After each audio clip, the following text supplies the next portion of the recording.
الحمدلله خدا خواهد میبینیش در کجای خدا خواهد یک تلفن دردش کم پیرم همین بابا که سلامش بده سلام در جواب نیست چی ماشین میبرایی چی در سکنیکه ها میبینی همه بند کردش در اون تلفن آخر آدم جندی بکنه در تلفن در کتابی در ژورنال هدایت سال گذشته خواندم آلمان جرمنیا در حق تلفن نویسیدن حتی اینکه تلفن ذریعه چه میگه در خانه نمانند که شب اگر انسان سویت کشد ذریعه اتمی زیاد میشد است انسان عصب شبه رو میگه است برای چی امروز من ببینن عصرهای امروز آخر چی است کسلی فشاری خود کسلی خداخواد روحی کسلی خداخواد عصب چی دل همش از چی است اتم است امروز تمامی خانه های ما شما ویرون در یک خانه 10 تلفن 1 گرم میکنه 10 گرم اتم یعنی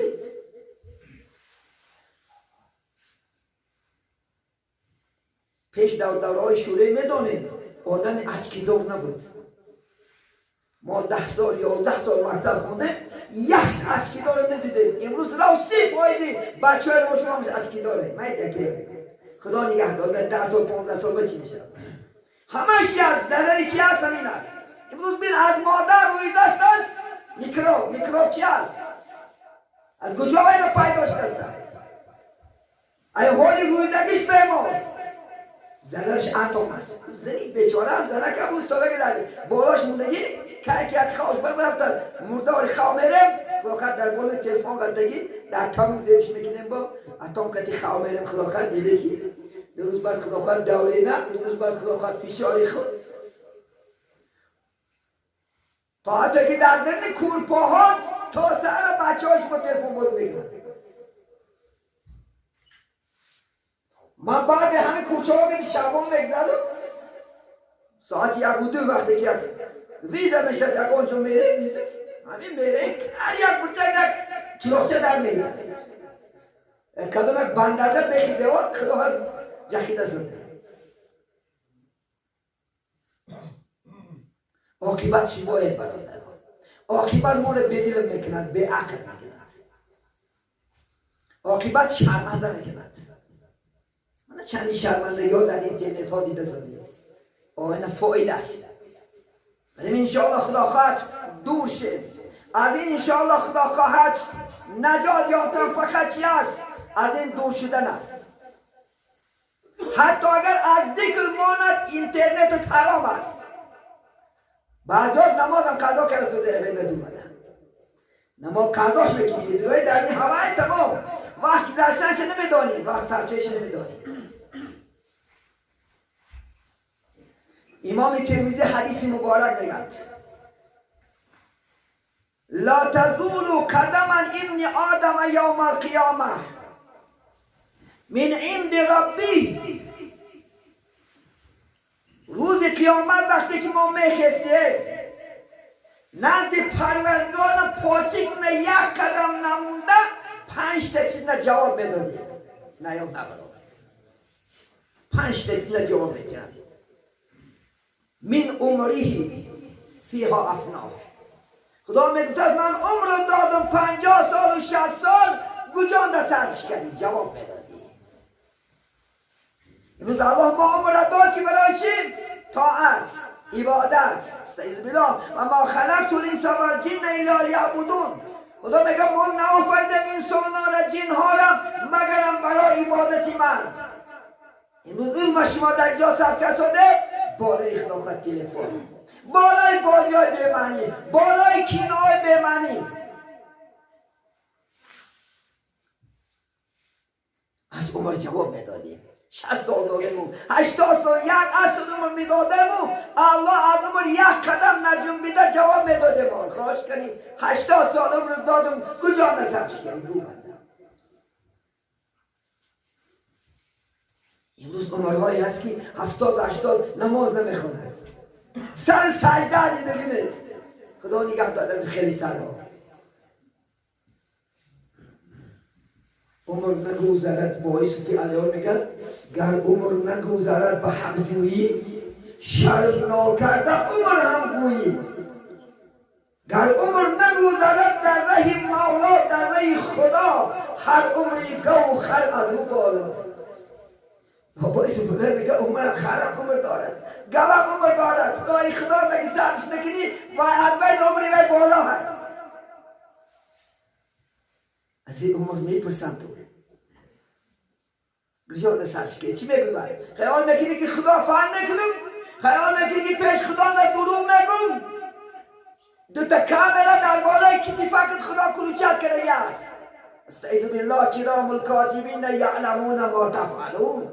خدا میگه من دو کرام الکاتبین فرشته های نیستن که هر یک سیتر نیسته میروند، حجت میشود، فقط دل میشود.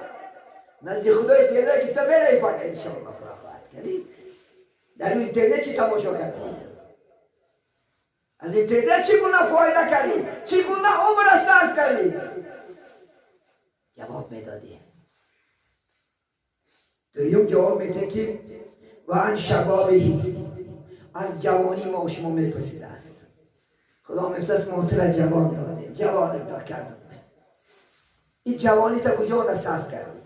عرق خوریندن، زناگریندن، دزدیندن، قمار بازیندن، فال بینیندن، کجا صرف کردی؟ جواب میدی.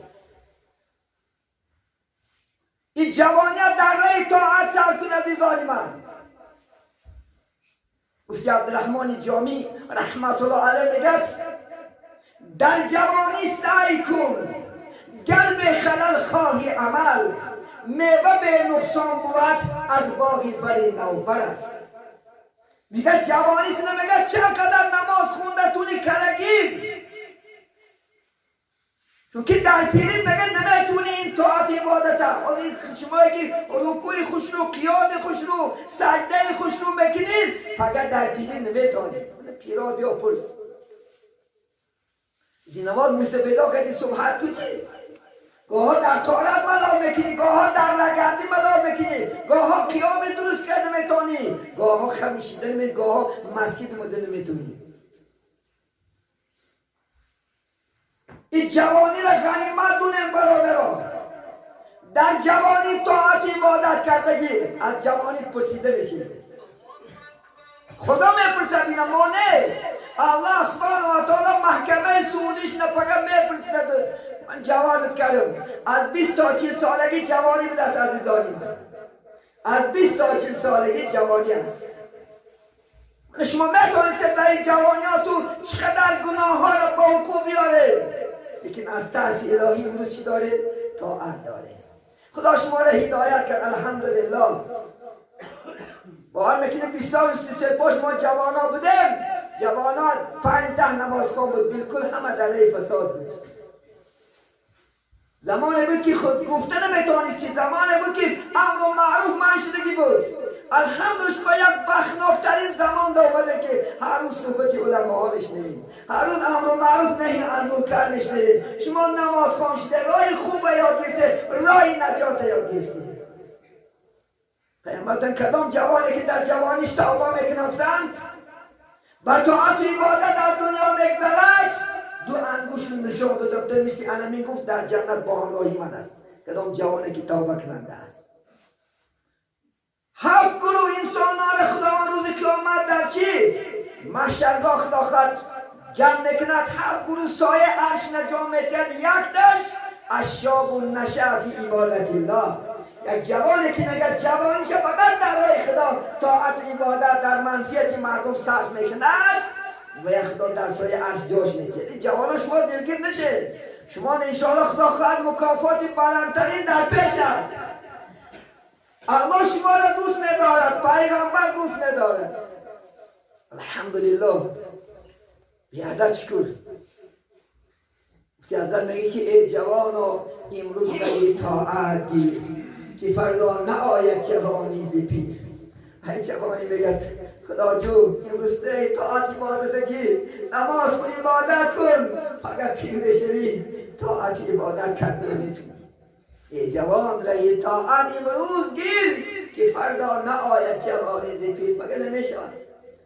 موسی میگه در راه رفته سادان یک جوانی به ادبی به احمق به علم. وقتی که بیچاره پیره که میگه میانش خم زدگی بود، میانش مثل کمانک بود، مزاق کرده گفت میگه بابا جان همین کمانک بچم پول خریده. گفت بچم صبر کن به پول میتیند. منم طوری جوان بودم، قامت زیبا داشتم، منم طوری خدا خواهد جوان بودم، زیبا بودم. که روز پیش شدم این قامت زیبا من، این جوانی من گم کردم. تو هم صبر کن میگه انشاءالله خدا میتید به پول میتید.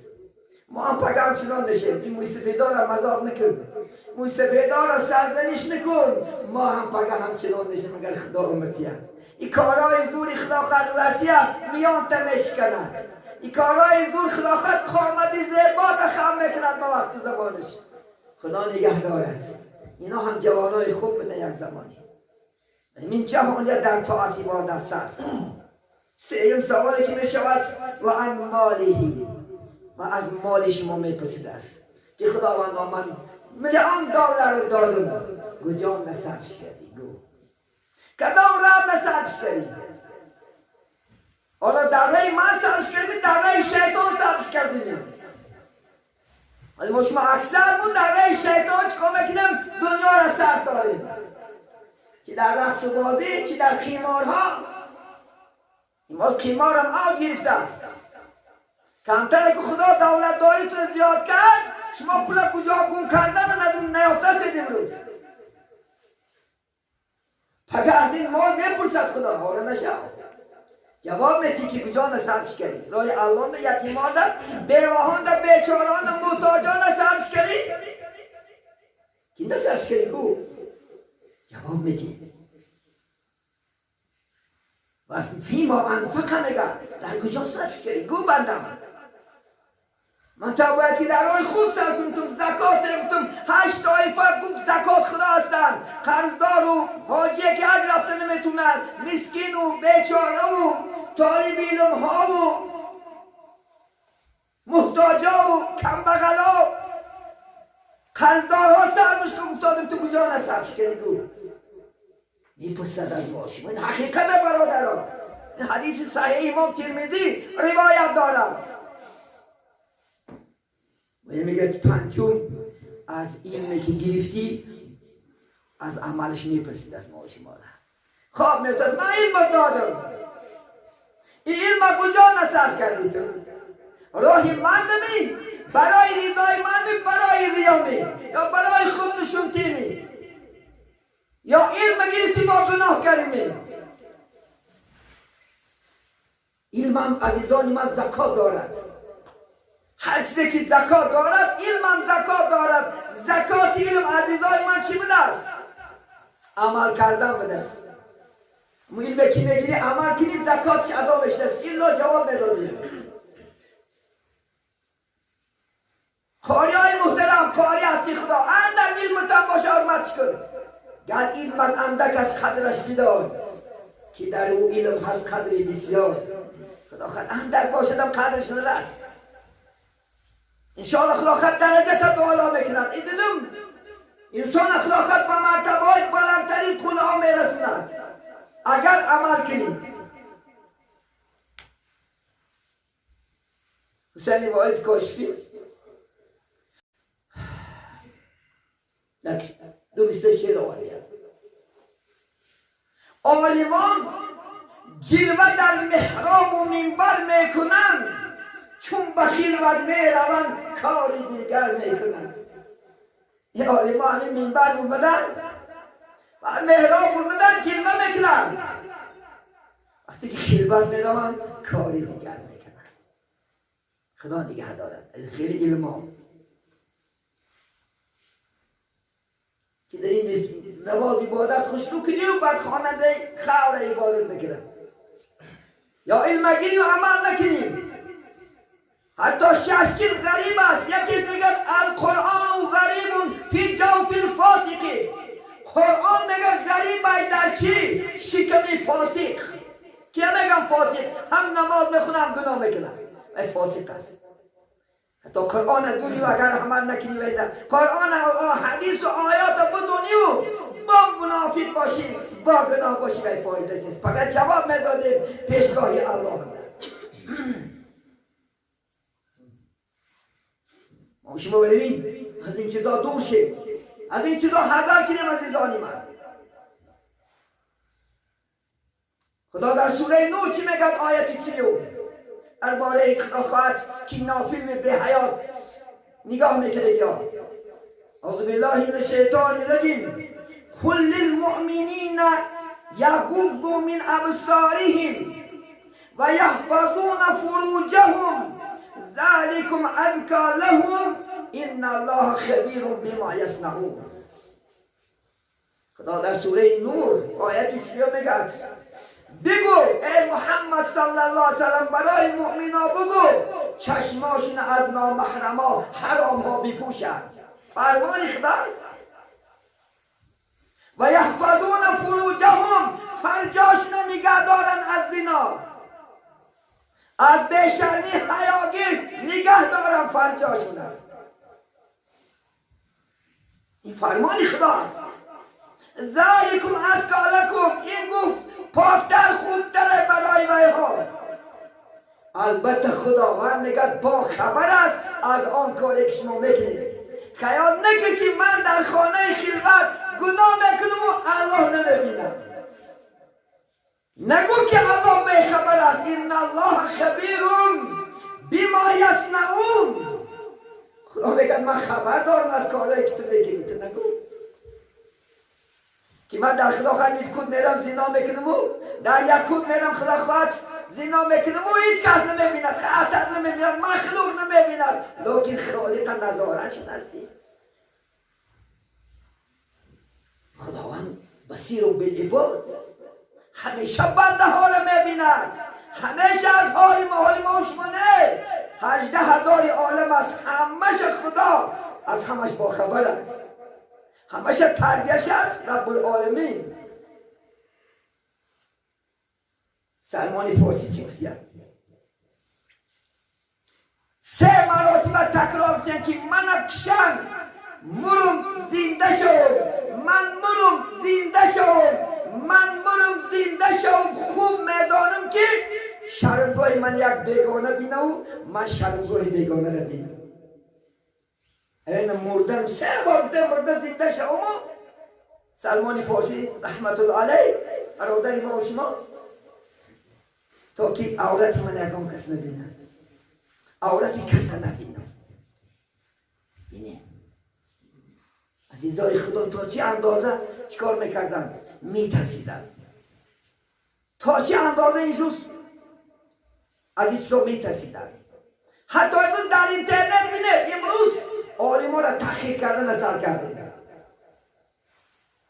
امروز در اینترنت جوانای بد اخلاق به ادب حرمت که امروز عالما را اخلاق کرد در حکیمت نمیدانیم. مثلا که شیخ محمد صادق محمد یوسف حضرت